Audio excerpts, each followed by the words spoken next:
Shintaro is a friendless loser who hides in his apartment all day. However, everything changes when an adorable angel breaks into his apartment and begs to stay in exchange for making him happy however she can. It all starts when the angel, Toa, is sent to Earth with the orders of studying mankind, and she is awestruck by the beauty when she arrives at the human world, thinking about how people take the sights for granted, which brought her so much happiness, as she vows to understand humans better. Meanwhile, Shintaro starts making his way home after a long day at work when he comes across a stray kitten, thinking about what a lonely loser he was who could not even keep a pet, eventually arriving at his studio apartment where he had recently moved away from his parents to work and study, falling onto the bed in exhaustion as soon as he got home. When he wakes up the next day, the first thing he does is pour himself some milk, but his jaw drops when he notices the apartment window wide open, panicking about his virgin possessions being potentially stolen from his apartment. But when he reaches the window, he is shaken up by the sight of Toa asleep on his balcony, which causes him to spill some creamy milk all over her. Jolting her awake, Toa introduces herself and comes clean about not having a place to sleep, which is why she crashed on his balcony. And the flustered Shintaro rushes to give her some of his clothes after she had done undressing, showing off her goddess tier honkers. And she insists on cooking him dinner, but finds no ingredients, and instead offers to clean his apartment only to stumble upon a steamy magazine the Virgin had hidden away. When the two finally get to talking, Toa reveals how she was an angel sent to Earth by a higher power to observe mankind, which leads Shintaro to believe that he had let a mental patient into his home, and he goes into panic mode, dragging Toa outside with him as he headed to work, asking her to return home. However, he was not able to focus at work the entire day, and instead stayed in a trance which even his manager noticed until it was time to start walking back to his apartment, thinking about how glad he was that the bootleg angel was gone, only to find Toa walking with a creepy old man on the street. When asked about where she was going, Toa said that the man had offered her to come with him to a shady hotel so they could do some adult origami, leaving the old fart with a red face. Instinctively, Shintaro grabs Toa by her hand and rushes her back to his apartment, scolding her for trusting strangers, but all the fatigue catches up to him, and he collapses on the ground, only to wake up in his own bed with Toa near his feet. While he was asleep, Toa had put together a bread and milk porridge with tons of sugar to make Shintaro feel better, which she feeds him by hand. That was when Toa reveals that she had carried him home, which concerned Shintaro, but she said that it was no big deal since she had flown, which leaves Shintaro in doubt until Toa mogs him by revealing her angel wings, which finally leads to him accepting her claims and offering to let her stay if she truly had no place to return to. The next day, Shintaro wakes up and immediately finds his virgin mode activated when he sees Toa curled up next to him, only for her to say that there was only one bed and resolves to buy a new bed as soon as possible, heading to the convenience store for breakfast where Toa gets too excited over a store deal and her wings pop out, causing Shintaro to hide her until she returns to normal, which leads her to explain how her wings emerged whenever her emotions ran high, as she declares that she had read about Earth in a guidebook for angels. This makes Shintaro curious, who asks her what an angel's duties were, and Toa tells him that they had to deliver God's word to humans and help them on their journey from Earth to heaven, while also keeping humans happy, but she comes clean about not knowing what human happiness entailed, which was why she was sent to Earth in the first place. But the deep conversation comes to a halt as Toa raves about the banging steamed buns, asking Shintaro to feed her those every single day, causing him to panic about his allowance and how it would never cover meals for two, and him ultimately shopping for groceries and household essentials with Toa, who is excited like a schoolgirl on a field trip after seeing the large crowds and bustling atmosphere of the mall. And despite Shintaro telling her to stay close, she leaps away and gushes over a printed cat mug that she really wants, but she felt like she was imposing and put it back. Shintaro later lets her shop for new clothes which were in his budget after a crowd had gathered near Toa, mistaking her for a goth loli cosplayer, and Toa is over the moon with the clothes she tries on and thinks about how kind Shintaro had been to her, vowing to make him happy in whatever way he desired, leading nearby listeners to be horrified. And after a store manager mistakes Shintaro and Toa for a couple, he is quick to rush her out of the store and back to their apartment, where Shintaro collapses from carrying the heavy bags. But Toa is energized over the fun trip and practically swoons when she finds the cat mug hidden among their purchases, which Shintaro had secretly bought for her. The two of them go to sleep in the same bed once more because in his excitement, he had forgotten to buy a new bed. The next day, Toa tells Shintaro about how she had made her way to his balcony the other night, with her gazing at a passing train, recalling descriptions of human transportation from her angel book. Mesmerized by its speed, pressing super close and eventually gagging a passenger who glimpses her hovering outside the window, causing her to head to higher ground where she could be alone atop a building. Contemplating her mission, which according to the guidebook stated that angels have two methods to approach humans, which were to either reveal themselves dramatically with radiant light and spread wings, or conceal their divinity and blend in, and while Toa was unsure which to choose, she observes the bustling streets below with people absorbed in their routine, and the thought of interrupting them feels intrusive, so she eventually decides on option number 2. Before she can go about her divine duties, fatigue weighs on her, and with no shelter, she drifts until flying past an unlocked window in a grand mansion, which was Shintaro's apartment complex, and assuming that the room was unused, she slips inside to rest only to be found by Shintaro the next day.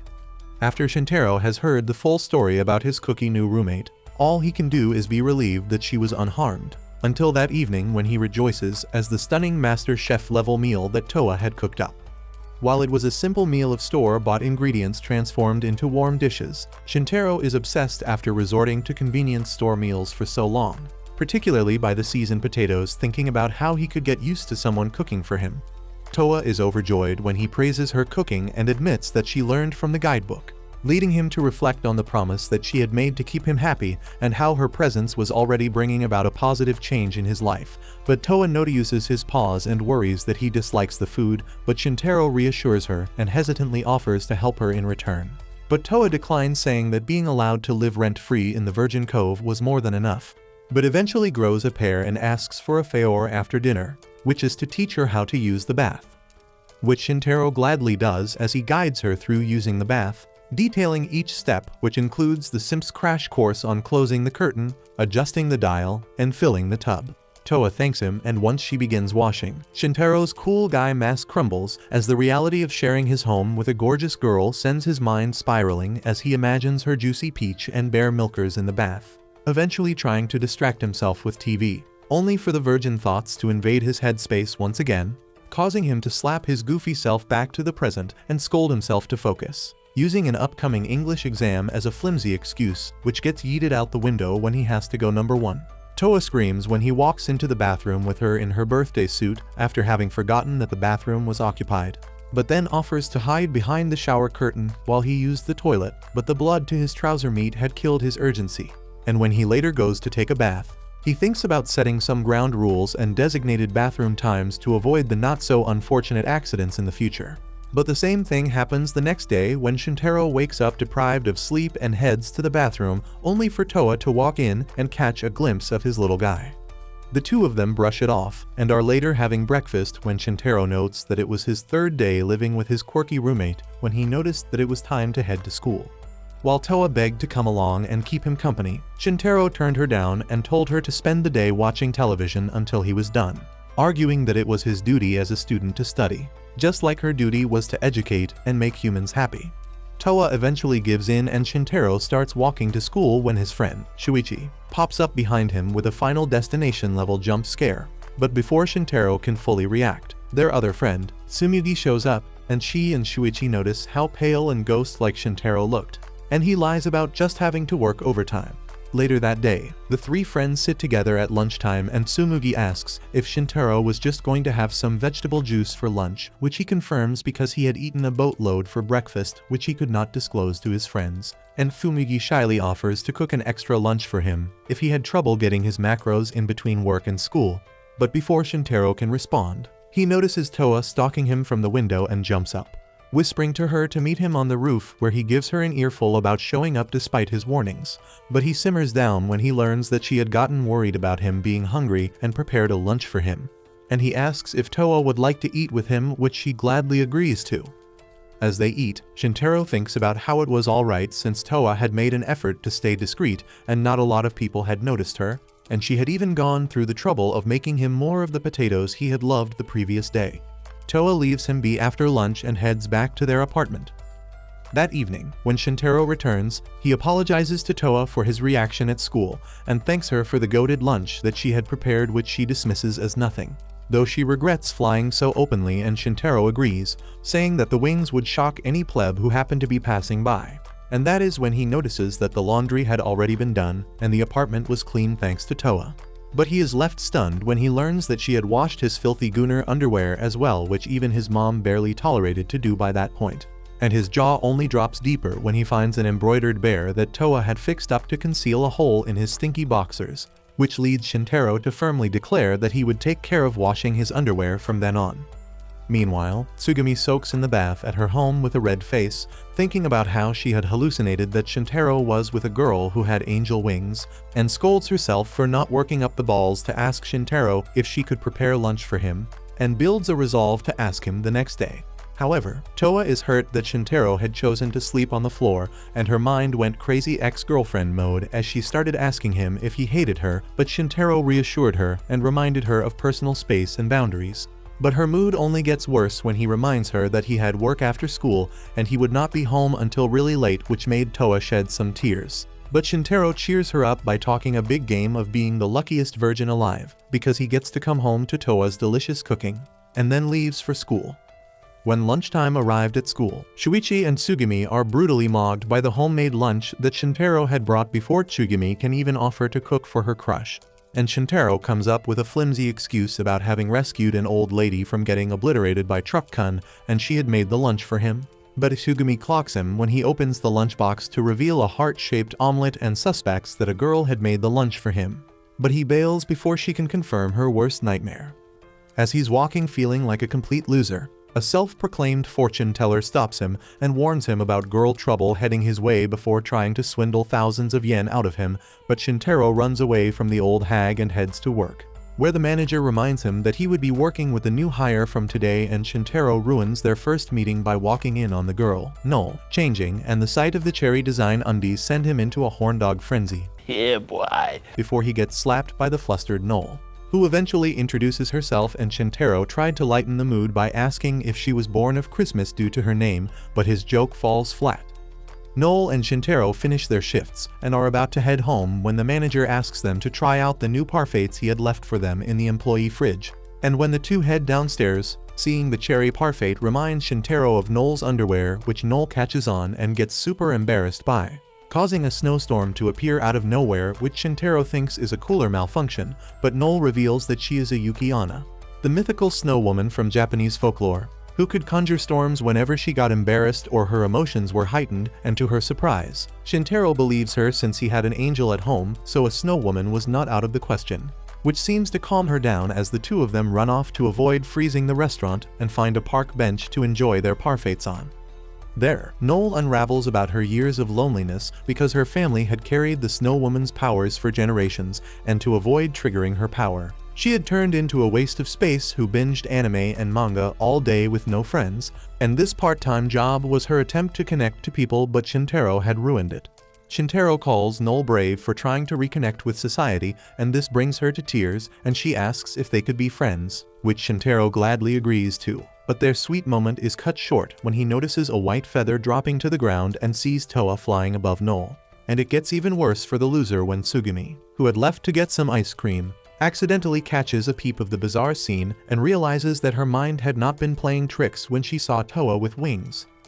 The chaotic encounter between the four escalates as questions fly, and Tsugumi admits she saw Toa's wings at school but dismissed it as exhaustion, while Toa, who is oblivious to the tension, cheerfully explains she flew to find Shintaro because he was late and asks if he's fine with peppers in their omelet rice for dinner, and Noel is fixated on the wings, demanding confirmation they're real, and Shintaro caves and tells them to put a sock in it because they were being too much to handle, and then he tries damage control, urging everyone to pretend nothing happened, but Tsugumi declines, telling him that she could not simply unsee what she had seen, and Shintaro realizes that logic would not work when explaining mythical creatures. When Tsugumi presses her, Toa confirms she's an angel sent to study humans on Earth, which fascinates Noel, who found Toa adorable and a complete contrast to her stoic image of angels, and she compliments Toa by comparing her to her favorite anime and game characters. Common sense slaps Tsumugi across the face as she is flustered over all the female attention Shintaro was getting, and she pieces together the strange appearance of Toa with the cutesy lunchbox he had brought the other day. And while she is hurt that Shintaro hid it, she promises to keep it a secret, but not before getting her fill and asking Toa why she chose Shintaro, only to be met with a bland response of falling asleep in his balcony, which pisses her off, and she gives Shintaro an earful about bending over backwards for strangers.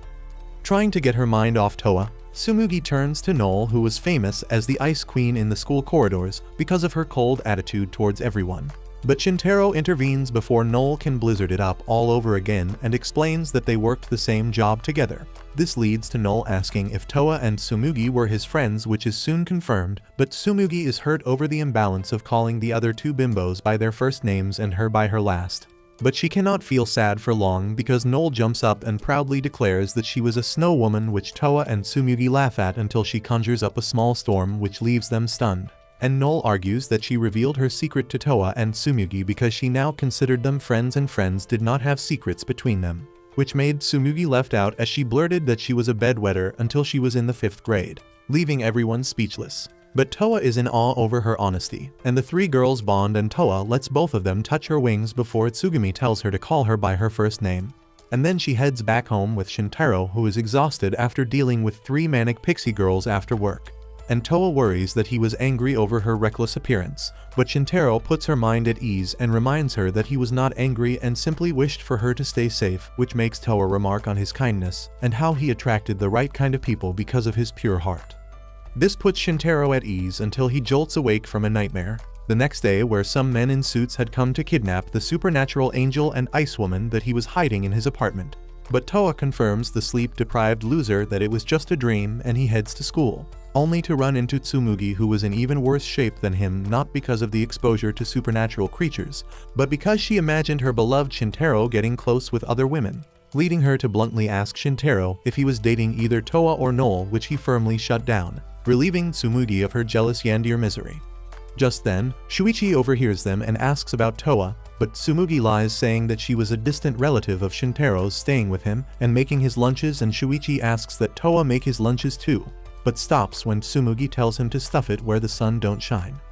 Later, once he is done with classes, Shintaro runs into Noel waiting for him by the shoe lockers, asking him to hang out with her since they were now buddies, and Shintaro reminds her that they both had to work, which gets her drier than a raisin, and she leaves, saying their first hangout was not going to be a walk to work. At the restaurant, Noel reveals her true colors as a friendless loser with her out-of-pocket friendship proposal ambushes, to the point where the manager asks if the two of them are dating because Noel had gone as far as to demand being put on the same shifts as Shintaro for the next month. Shintaro feels even worse when Toa and Tsugumi show up with their ulterior motive of keeping an eye on the loser as he goes about his workday, bonding over cold drinks and melon soda in the meantime, with Tsugumi thinking about how perfectly Toa had fit herself into Shintaro's life, and when she goes to the bathroom, Toa starts serving customers until Shintaro stops her, coming clean about not wanting to be a burden and being the reason that Shintaro was working while being a student, but he consoles her and tells her that he wanted to experience the work life while in school, which cheers her up. Meanwhile, their manager pulls Noel aside, telling her that her attitude was too cheery and she needed to tone it down, which ticks the bipolar Ice Queen off as she becomes cold and declares that she could not be friends with Shintaro while at work, and asks the manager to remove her from all the shifts in the next month when he was working, amusing the manager, who thought the sorry loser had gotten dumped in a day. The next night, Shintaro noticed many changes in his daily life since Toa came to live with him. The most obvious difference was a rice cooker which sat beside the television that had replaced his usual microwavable rice packs, and he found its placement odd, as it was not in the kitchen where such appliances normally belonged, but Toa explained that his broke boy kitchen had no available space or power outlets, which Shintaro humbly understood, since that was precisely why the loser had never used one before, and when Toa insists the location by the TV was practical for serving rice, Shintaro decides that it was fine as long as she did not mind the unconventional setup. And that same evening, curiosity got the better of Shintaro, and he asked Toa what angels typically ate in heaven, and she gags him as she describes abundant food growing on heavenly trees, which included not just fruits and nuts, but hot meals ready for picking. Meanwhile, the whole concept struck Shintaro as both fantastical and appealing, and Toa added that cooking had been her hobby even in heaven, which explained her skill to Shintaro in the kitchen, and when his bowl emptied, Toa offered more rice, but Shintaro declined, getting up to serve himself since the cooker was conveniently nearby, moving him to admit the placement did make things easier.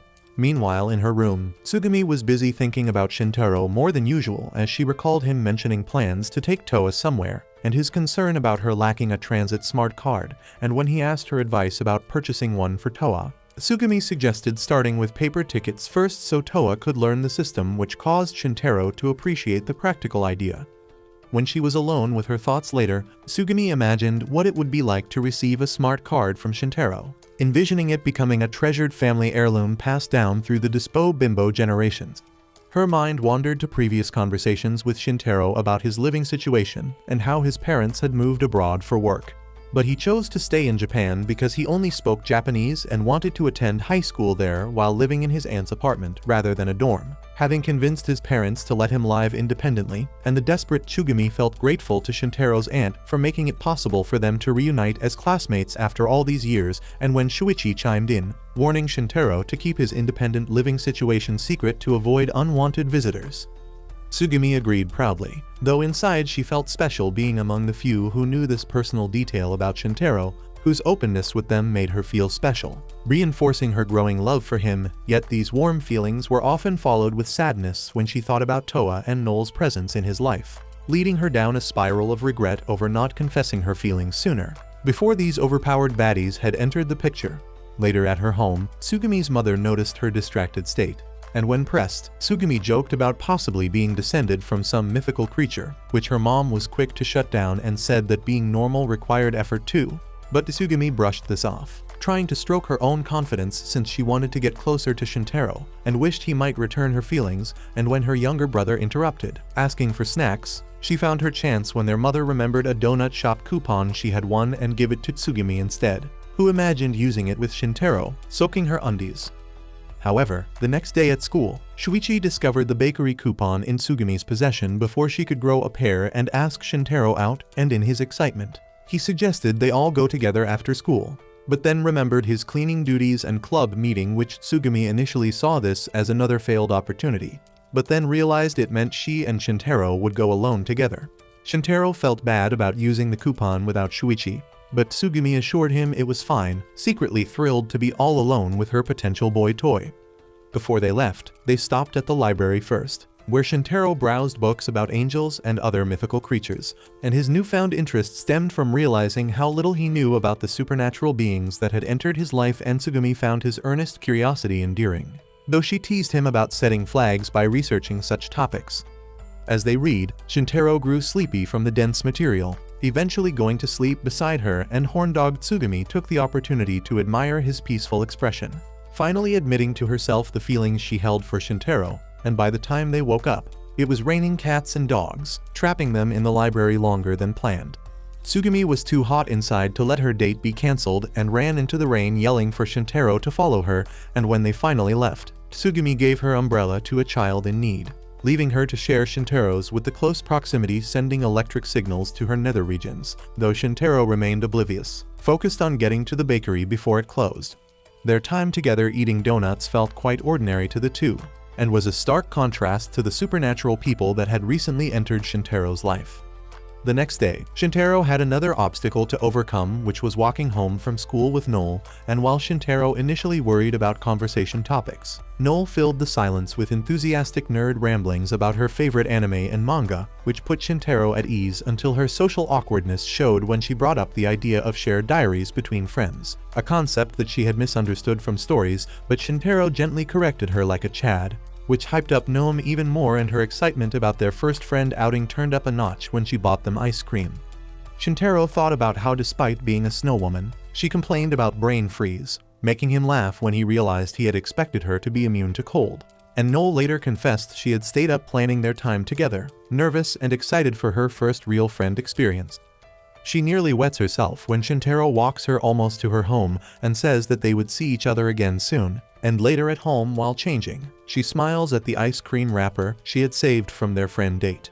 The following day was peaceful morning with sunlight spilling softly into the apartment, casting warm gold across the room, while Toa hummed to herself as she moved around the kitchen, preparing a familiar, comforting dish of stewed vegetables which happened to be Shintaro's favorite, when a strange sound outside on the balcony broke her rhythm, and when Toa went to check it out, her jaw dropped to the floor as she saw a dusty little angel named Shu outside.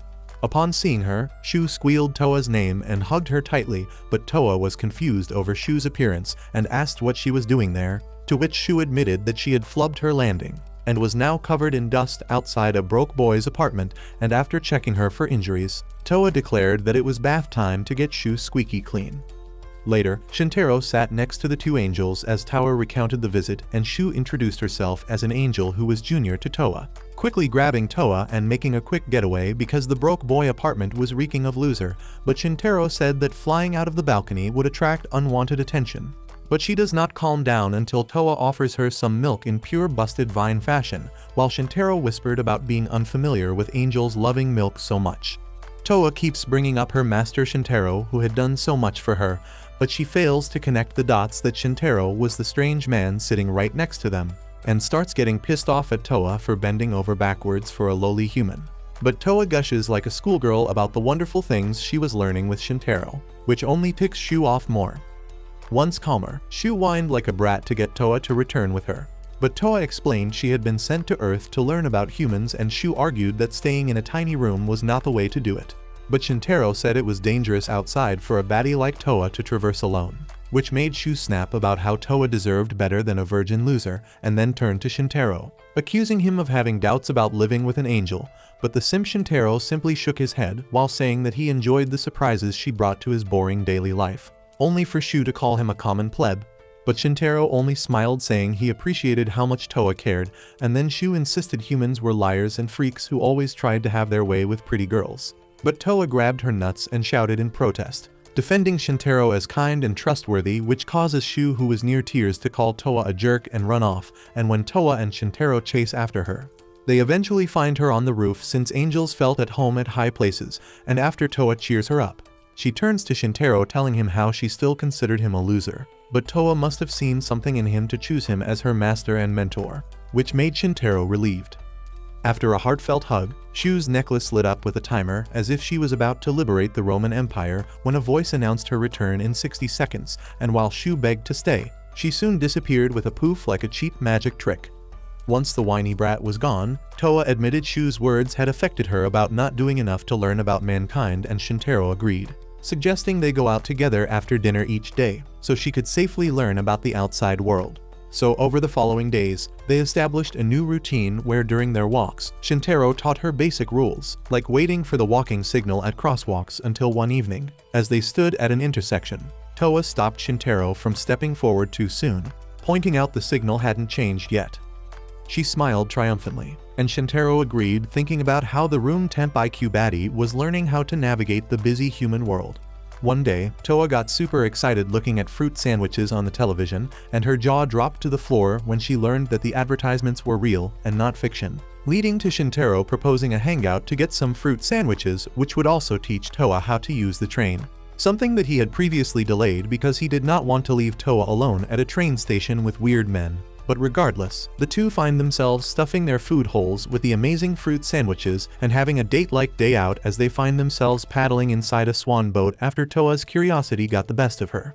But being mistaken for a couple by an old lady activates Shintaro's virgin mode, and he has a strained conversation about the good and bad touches once they are alone and forces Toa to let go of his hand because that was too touchy-feely for the loner to handle so suddenly. Toa is hurt at how Shintaro had started acting like a stranger when she had been there for him through everything recently. However, Toa is there for him when a passing woman knocks Toa down and she falls to the ground like a sad sack of meat, and he thinks about what a jerk he was being to the sweetest girl who had blessed his pathetic life, and the two of them work over their differences and continue with their previous plan to get dango from a nearby store. On their way back, the evening was quiet and calm when Toa asks about dinner, and Shintaro stays mindful of the time and proposes that they both get hot meals from the convenience stores, and after doing so, the two of them return to their apartment complex only to find a woman named Mary passed out outside their door, who wakes up and hurriedly greets Shintaro in a frenzy and then steals their meals and downs them like a goblin once inside his apartment. Shintaro tells Toa that Mary was his aunt who had bought the apartment that they were currently living in, and that she was a manga artist, and when Toa asked about manga, Shintaro pulled up a nearby comic only to leave Mary gagged that he did not own any of the manga that she had written. And then she further dulled the mood by apologizing for devouring their food since she was starved and sleep-deprived for the past 3 days because of her busy schedule. As Shintaro's stomach growled audibly, Toa moved to cook. But Mary interrupted by producing a cake from her bag as she revealed it was her birthday. And no one, not even her editor, had acknowledged it, and the admission came with a flow of tears as she confessed to buying her own birthday cake like a sad sap, until the somber moment dissolved into makeshift festivities as Shintaro and Toa sang happy birthday out of pity for the depressed aunt, Toa offering a handkerchief for Mary's tears. It was not until then that the dense Mary questioned Toa's presence between mouthfuls of cake, and Shintaro scrambled for a half-usable excuse about her being a friend on the summer festival planning committee and how the two of them were having a meeting which Mary did not fully buy, and instead teased Shintaro about Toa being an absolute angel, which left him red in the face until he looked like a stale cherry by the time Mary was dredging up embarrassing stories from his childhood about diaper changes. She promises to bring photos next time she came to visit when she saw Toa's eyes light up at the prospect of embarrassing Shintaro clicks. And then Toa went to go make some tea and Mary remarked again about her being angelic that made Shintaro stiffer than a dude at 6 in the morning, which only got worse when Mary increased her freak factor and offered to wife up Toa to make her a part of the family. Shintaro misunderstood and got red in the face over not wanting to marry Toa, calling her just a friend. Later, when Mary headed into the bathroom, she questioned why Shintaro had 2 brushes if he lived alone, and to avoid the accusations of being a substance abuser and playboy with women, he faked having OCD to avoid spilling the beans, but later, his lie catches up to him when Mary remarks about how late it had gotten, and how they should walk Toa back home, which sends him into a virgin panic over his homeless angel. As the 3 of them walk outside, Toa asks Shintaro what to do, and he tells her to pretend to be dropped off only to fly back home at the balcony where he would let her in. Before she leaves, Mary gets all cozy with Toa and confesses that Shintaro was kind of dense in the head, but he was a good boy, and it would mean a lot to her if Toa came over to play some other time. And Shintaro is relieved that his stupid plan had somehow pulled through. However, his scheme flops when Mary decides to stay the night at his place while Toa watches like an abandoned puppy from the window. However, Mary's editor, the famous Mikiru, who the duo had been talking about just a while ago, barges into Shintaro's apartment late at night and rips Mary a new one, telling her to come back and get her work done, telling her what a pain in the rear she was considering Mikiru's busy schedule, and she then reveals that she had secretly bought a cake and wished Mary, which got her crying like a baby over the sentiment as she forgot all about her earlier birthday festivity depression. Mikiru apologizes to Shintaro for the trouble and leaves with Mary, promising to do a banger job on one of Shintaro's favorite manga series. Once they leave, Shintaro rushes Toa in and apologizes for keeping her in the balcony to the point where she accepts having to sleep there for another night. And then he apologizes for how his aunt had treated her, but Toa smiles thinking about how lively his family was and how lucky she was to be able to see them all together, deepening her understanding of how human bonds worked. The next day, as Shintaro hurries home in anticipation of Toa's master chef cooking, his path crosses with a distressed lowly girl with red eyes fleeing 2 men, and Shintaro's simp instincts propelled him to help her escape, their sprint through streets feeling ripped from a shonen manga. Catching their breath, the girl ends up introducing herself as Lalishka and thanks Shintaro by sniffing him appreciatively, commenting on his pleasant scent like a starved bloodhound. Her explanation for the chase grew increasingly surreal, mentioning vampire hunters and a centuries-old feud with Professor Van Helsing's descendants. Before Shintaro could process this, Lalishka declared herself a vampire of noble Transylvanian lineage as Shintaro mentally facepalmed himself over his harem of supernatural chicks. The sheer dramatic weight of Lalishka's absurd vampire claims came crashing down on Shintaro harder than her dislodged red-colored contacts, which chose the most awkward moment to abandon ship between the brat's monologue about greatness and power, and as the lenses tumbled down her cheeks, she made a sad excuse about dry eyes which had led to the mishap, but she was mumbling not so silently about how she had just lost 1,500 yen worth of new contact lenses, which Shintaro translated as mid-financial priorities rather than authentic vampire credentials. And the single naturally red eye peeking through from behind her eye patch might have salvaged some credibility for her, if not for her immediate pivot to calculating lens replacement costs with coupon-crippling cheapness, which made the other fall out as well, revealing her as a sham.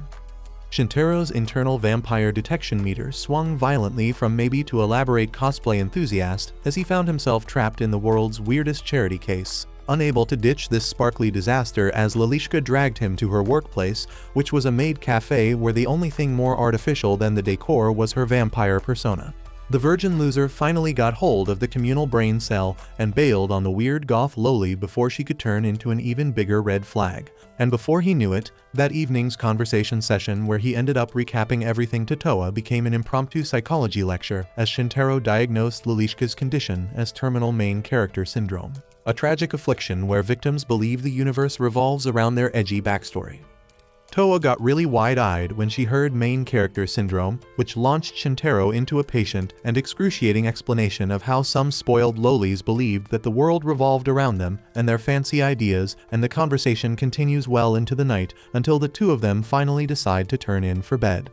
However, Shintaro is not at ease for long as he wakes up by the distinct sensation of something damp tracing his carotid artery contours on the neck, and to his jaw-dropping shock, it was Lalishka, the partially human equivalent of a stray cat they'd fed once that had not only tracked his scent home, but scaled a 5-story building to deliver the world's creepiest midnight snack attack. While Shintaro panics and explains that there is making an entrance, and then there is hovering above someone like a glamorous sleep paralysis demon, Toa mistakes the late-night visit as friendly company and starts to treat Lalishka like a guest, but Shintaro is quick to try and shut that down, calling her a biohazard. When he eventually fails, he ends up delivering a masterclass in boundary issues, with Lalishka's sniff requests escalating from awkward to restraining order territory while maintaining the audacity to claim she was a vampire who respected boundaries and never sucked the blood of someone who did not give her proper and informed consent. However, everything changes when she starts demonstrating her floating and extending her fangs, which would have been convincing according to Shintaro, if not for the way she kept adjusting her contacts like a college theater major between a pretentious monologue. Things hit rock bottom in Shintaro's head with her confession about wearing European-style lenses to appear like a more authentic vampire, similar to the ones she saw in anime and movies, essentially admitting to supernatural cultural appropriation.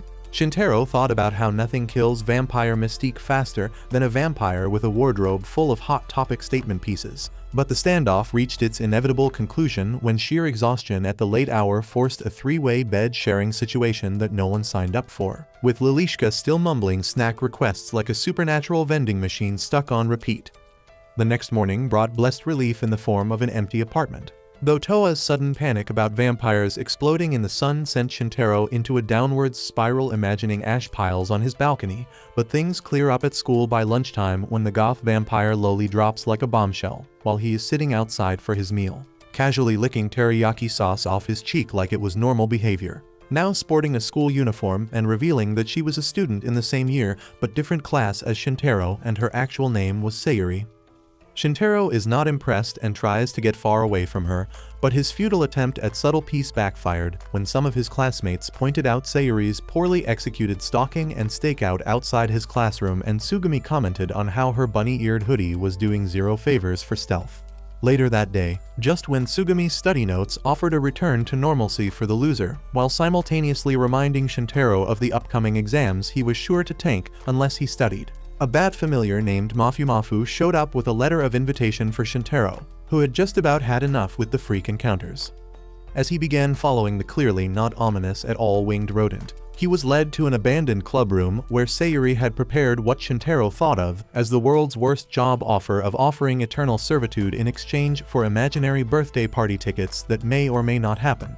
However, her emotional breakdown upon him saying no revealed the tragic truth about how she'd misinterpreted Shintaro's very reasonable no-sniff stance as personal rejection, proving to Shintaro that even self-proclaimed vampires aren't immune to middle school level drama. Just when things were about to boil over and turn messy, the intervention squad arrived in the form of Tsugumi and Noel, whose synchronized WTH expressions at Sayuri's aerial acrobatics would have been gold if not for Tsugumi's visible heartbreak at being the only normie in Shintaro's increasingly bizarre harem. Noel and Sayuri quickly go from being standoffish to becoming besties and acknowledging that neither of them thought the other mythical creature existed, and in the end, Shintaro reluctantly compromised and allowed the goth loli to visit his place every now and then as long as she used the front door and did not try to drain him into a raisin. While she folds the laundry and looks out the window, the following day, Toa realizes this is the first time the weather's changing ever since she came to Earth. Meanwhile, in the occult research club room, Shintaro and his friends take a breath of relief after finally getting done with the exams. But they didn't expect to be spending so much time in that room since over a week ago, Shintaro's harem of baddies begged him to study together, but he was hesitant to do it at his place because of Toa. So it was Sayuri who suggested studying in the occult research club room. It was Madame Tsumugi who had carried most of the loser load, and Shintaro agrees that if it weren't for Tsumugi, then they would have failed. Everyone is grateful, but Shintaro's words catch her attention as she gets riled up. Realizing this is the first time he called her Tsumugi, and in her panic, asks everyone to bail before the club members got angry. As they decide to leave, Noel suggests going to a cafe on the way. Shintaro agrees and invites Sayuri by calling her real name, who responds by striking a JoJo-level pose, not allowing the disrespect. She asks them to call her Lalishka, explaining the origins, and when called out for being a sham, Sayuri once again strikes a dramatic pose and says she's the one who chooses her name. And then it becomes clear to Shintaro that Sayuri and Noel are on the same wavelength when she starts to nerd out about Val Helsing's vampires. As they're about to leave and open the door, a strange girl slips and falls right in front of Shintaro. The girl falls to the floor. As she looks at Shintaro, tears start to flood her eyes, and she starts crying. Sayuri introduces her as Hisui, the other member of her club. Shintaro sees the girl terrified and tries to introduce himself to make things smooth. But Hisui hides behind Sayuri, which makes him think she hates him. Sayuri dramatically explains that Hisui hates humans and can't stand them, but Hisui argued she's just a little girl who's shy and suffers from social anxiety, and as they take their leave, Shintaro asks Sayuri if she wants to go with them. Hisui is shocked when Sayuri agrees and drags her along, explaining to them that the occult research club had only third-year members, and after they graduated, it would have gone poof. But then Hisui and she joined. However, the club would dissolve without new members, which Shintaro doesn't see the problem with. Sayuri tries to convince Shintaro into joining with Mafu, air conditioning, and soft drinks, who finds it tempting but still refuses to join. However, Noel and Tsumugi also wanted to join if Shintaro did. Hisui hides behind Sayuri once again when Shintaro tries to talk to her. So he tries to get her to talk about her interests, but seeing her burst into tears after talking to the Virgin makes Shintaro think she hates him for sure, and he should stop talking to her. But then, Sayuri tells him she likes books, but she hates people sitting beside her in the library, so she reads in the club room. As they stop to decide where to celebrate and start thinking of a few places, some kids passing by catch their attention. The festival on the other side excites everyone, and Hisui, too, comes out of her shell seeing the festival. But she hides behind Sayuri again when she sees Shintaro. They walk through the festival, cherishing the exciting moment with their friends. Hisui reveals that she also likes the festivals, especially the summer ones. Shintaro notices that Sayuri is nowhere to be found, but then he sees her all covered up in festival food and items. Sayuri dramatically tells Shintaro that she can see something bothering her. So Shintaro explains that he feels like Hisui is scared of him and not of the other girls. Sayuri teases him that maybe it's because he saw something. Hisui and Shintaro both freak out and explain that it's not that. But then Noel explains that it was completely normal. Shintaro's desperate attempt to please Hisui continues to push her back. But then Tsumugi saves the day and suggests splitting up to eat something. Noel grabs Shintaro in excitement and runs to get food with him, leaving the other three. While the others enjoy food and festival glamour, Sayuri decides to go hunting. She opens her eye patch, aims for the target, but misses the teddy bear. Meanwhile, Hisui is in awe seeing some glowing balls in a pond. Noel raves about some potatoes and the girls follow suit. Seeing that the girls were eating, Shintaro decides to get something himself. As he takes a stroll, he finds grilled corn, a staple summer food.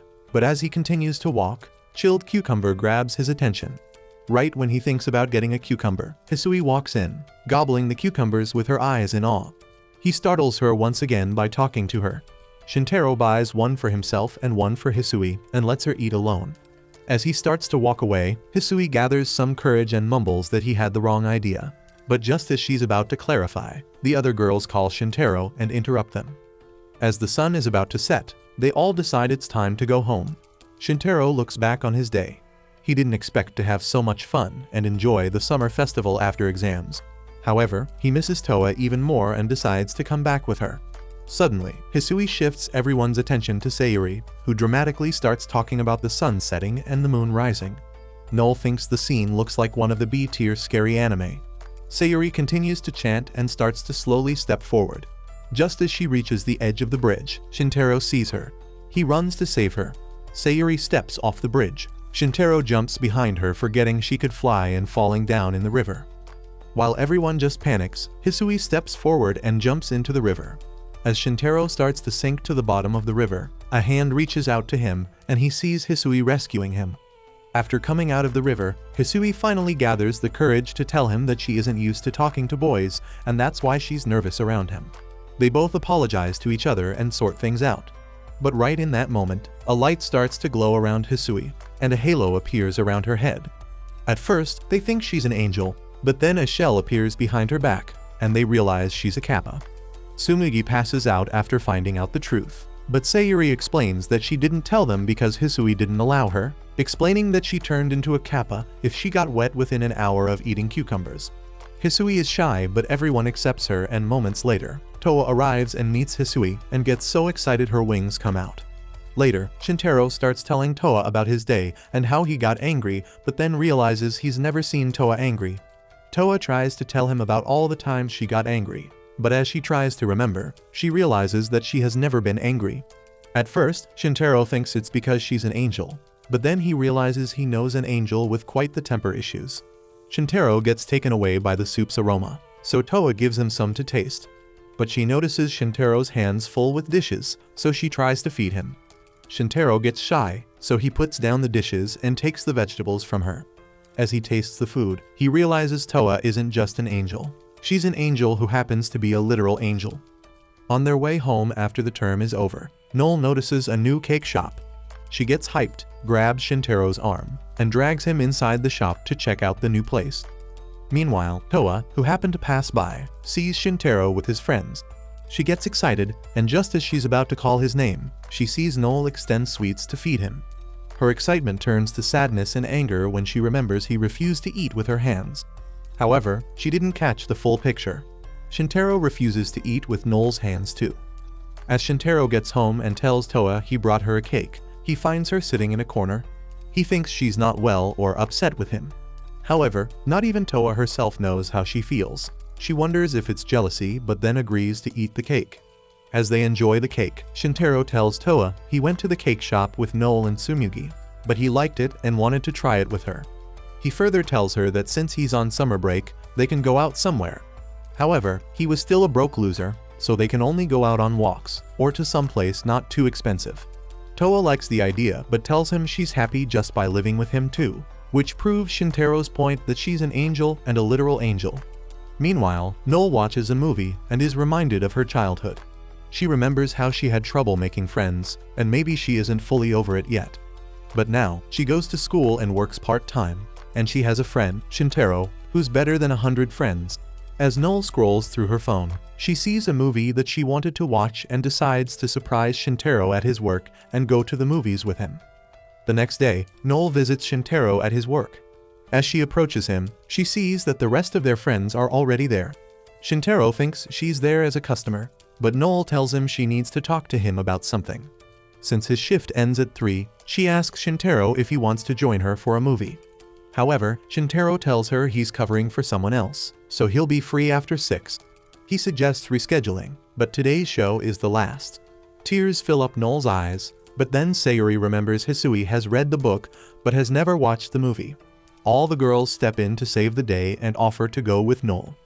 However, Noel wanted to do something friendly with her friend Shintaro, and now she's stuck with other people. Meanwhile, it's Toa's first time going to the cinema, so the girls explain all the rules to her. They get some food and popcorn before the movie starts and head inside the cinema room.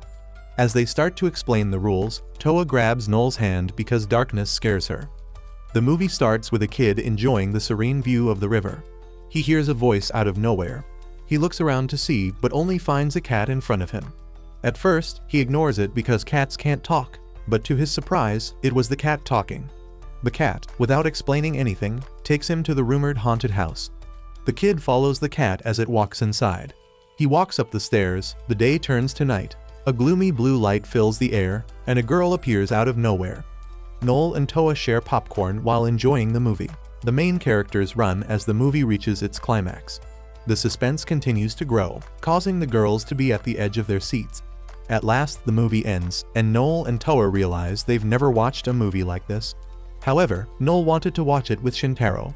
Sayuri, as if she heard everyone's thoughts, suggests watching the movie with Shintaro once it releases to stream. Noel and Tsumugi cheer in sync out of excitement, and they plan to discuss it more when they meet Shintaro. As they walk back home, Toa can't stop talking about the movie, while Noel can't stop thinking about Shintaro. However, as a reader of the source material, Hisui thinks they skipped some stuff, but got the story right. She explains how the cat was speaking the original story's older sister's line. The discussion catches Noel's attention, and she starts talking about the movie too. Realizing they're completely drawn into the story, they decide to sit down and reveal their unemployed nerdy colors. As they continue to talk about the movie's story and details, Noel realizes she's having fun even without Shintaro. The girls start to thank her because she's the reason they got to have so much fun. Noel feels ashamed that she got jealous of Shintaro's friends and acted like a child because she had so much fun with them just now. She thanks everyone for joining her even though they're not friends. Hearing "not friends" leaves everyone shocked because to them, Noel is a friend. Noel freaks out not knowing how friendships work, and she didn't even ask them to be her friend. Tsugumi explains to her that they're all friends even if she didn't ask. Noel runs away crying in happiness. She's happy that she made friends, and it's all thanks to Shintaro. However, she wonders if they're friends for her the same way she is with Shintaro because with him, she feels different. Right at that moment, she sees Shintaro in front of her. She realizes she feels different about him and tells Shintaro that she believes he's not just her friend but her bestie. Before Shintaro could say anything, the girls interrupted them. Shintaro doesn't answer and joins them while Noel is standing, wondering if she's right about besties. Later that night, the air conditioning in Shintaro's apartment is busted, so he and Toa are chilling in the bathtub to avoid the heat getting to them when Shintaro catches a peek of Toa's exposed thighs and all the blood rushes to his nether regions, and before he can have a virgin meltdown, Sayuri shows up at the apartment window with an invitation for summer camp at Hisui's place, which Shintaro accepts mainly because of the air conditioning and memories. However, as Shintaro and Toa stand outside a giant building the next day, they fail to understand if they're going to meet the others on top, but then, a guard calls their name and invites everyone in, and when Shintaro sees the helicopter on the rooftop, he freaks out over the luxury as Hisui welcomes them. After recovering from the excitement of the helicopter ride, they wonder how Hisui is so rich, but then remember the super rich grandpa.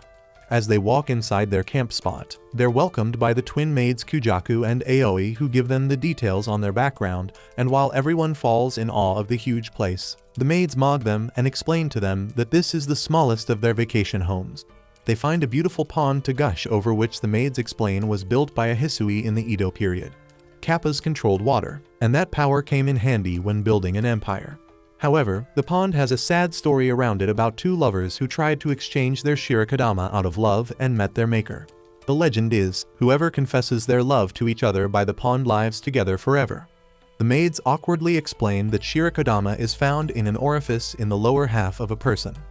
After the maids leave, Sayuri starts the occult club's summer camp, telling everyone she has an activity planned after dinner, so they're free until then. It's not even lunchtime yet, so everyone thinks she has something fun planned. But Sayuri shuts that down because in the Hisui family, everyone likes sumo wrestling. So the maids offer to show them a match, but Shintaro refuses. So the maids ask them if they want to swim in the ocean. The girls get excited seeing a room full of swimsuits.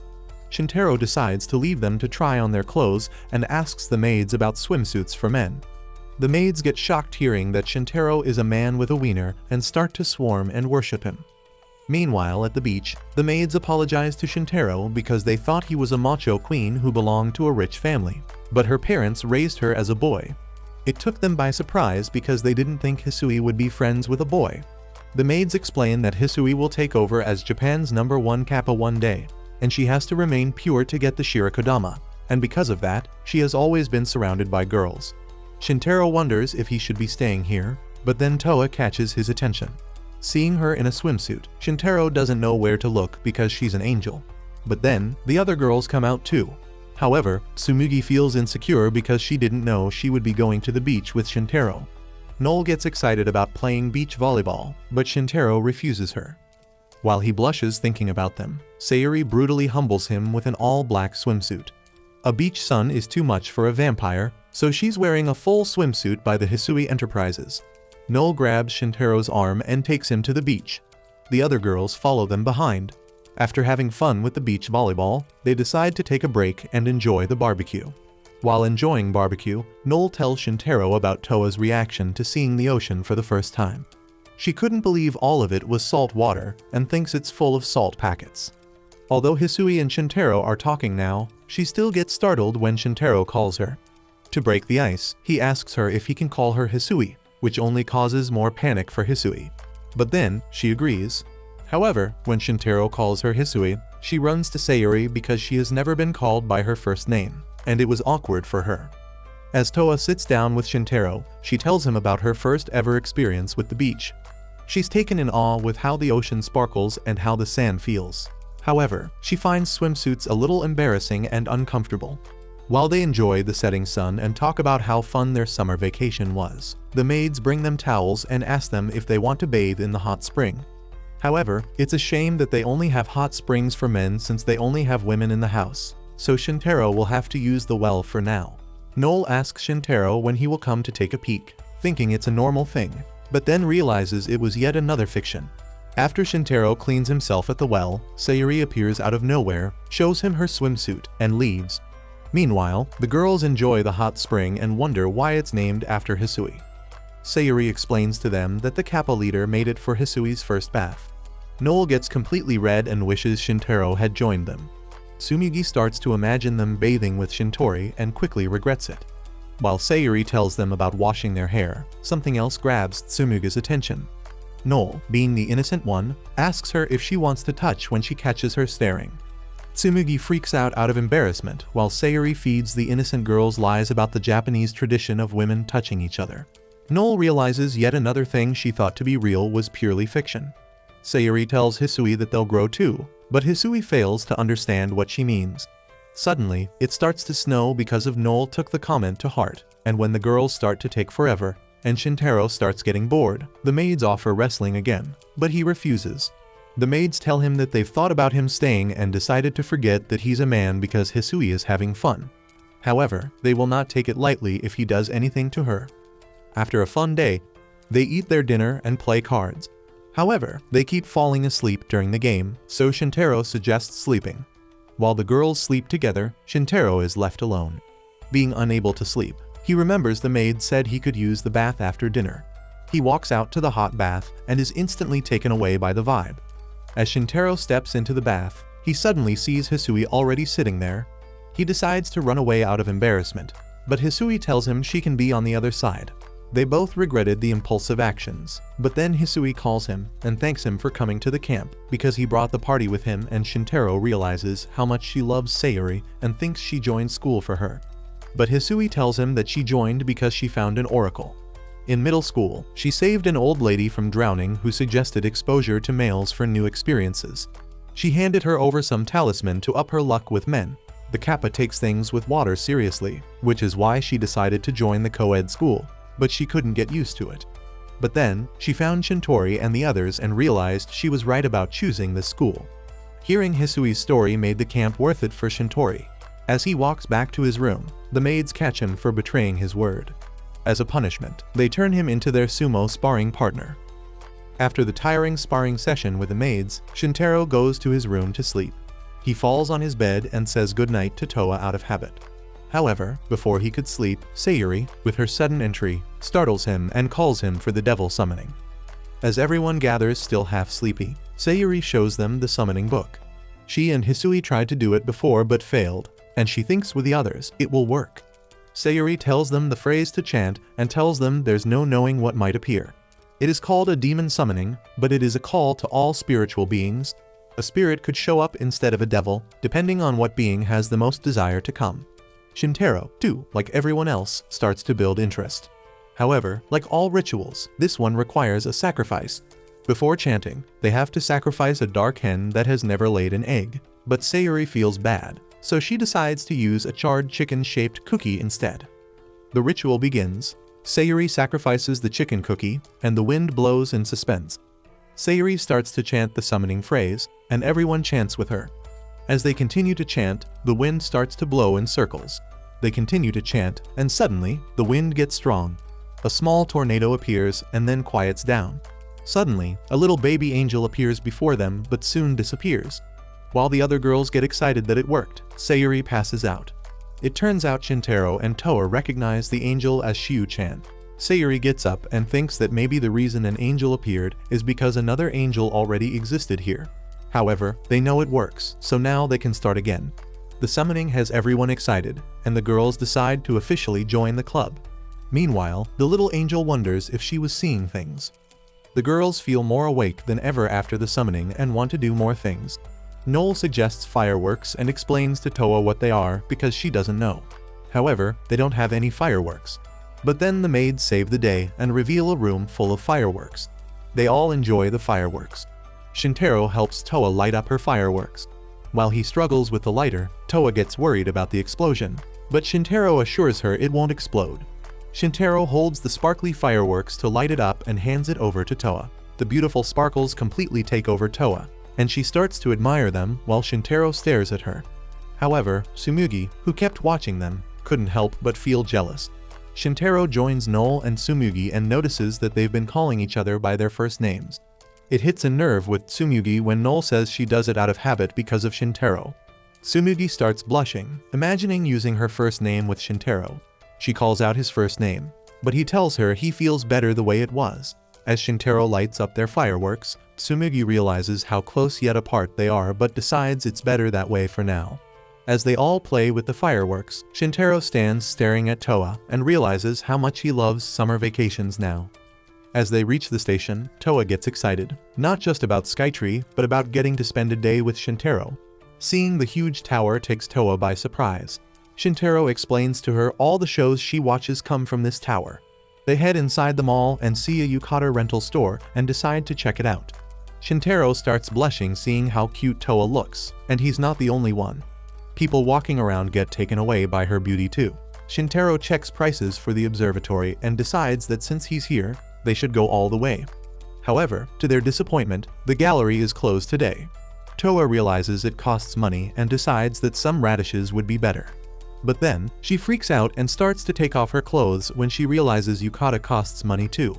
Shintaro tells her that he wanted her to wear a yukata and he wanted to go to the observatory with her. They take the elevator to the observatory.